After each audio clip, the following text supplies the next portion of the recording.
We haven't had a chance to talk with David Lepore all that much since the RBC Heritage. They had that great booth out there. You were giving swing tips and doing all of that during the Heritage. I dropped by. I got a great introduction to a swing tip. Now we're actually going to get the swing tip. You found with me, and I mentioned it to you, and I do what I think a lot of you do. We don't hit the golf ball going down on it. If you watch on TV, the divot always comes after the strike of the ball, and we all think the divot is happening as you strike the ball.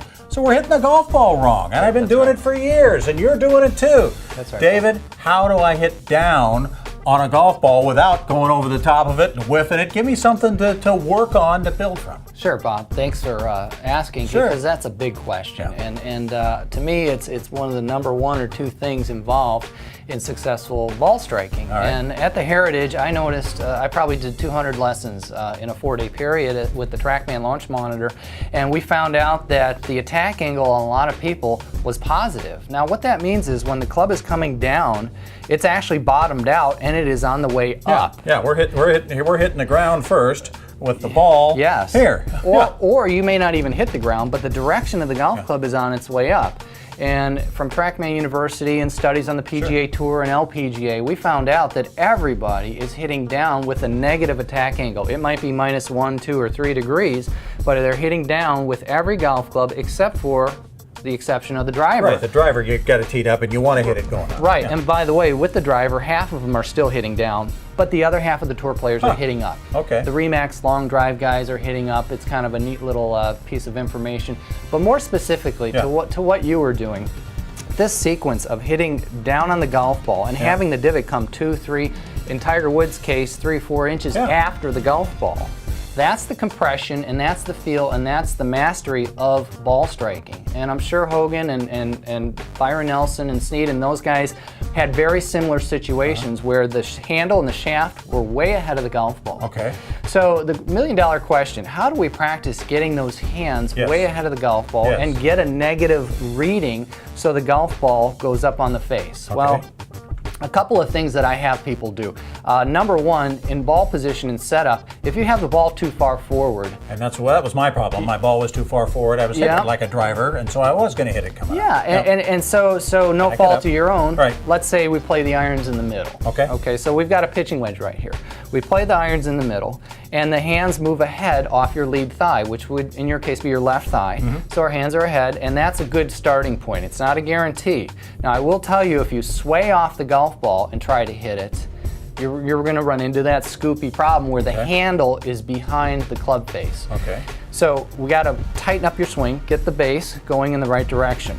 Next, what we need to do is have you work on getting your hands out ahead, and the left shoulder, in your case, is going to be the leader of that. So if your left shoulder is back behind the golf ball, your hands can't get out ahead.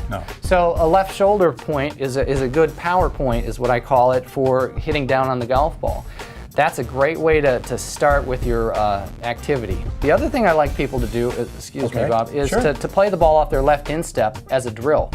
If you hit the ground first all the time, it's going to be a painful drill, but you'll learn to get the hands ahead, and then you put the ball back to normal position, and then you will be hitting the ball the way you need to. Okay, because in my head, when I'm trying to think of, get the ball going down, I'm thinking in my head that I'm going to swing over the top of the ball. I'm going to actually miss the ball. Right.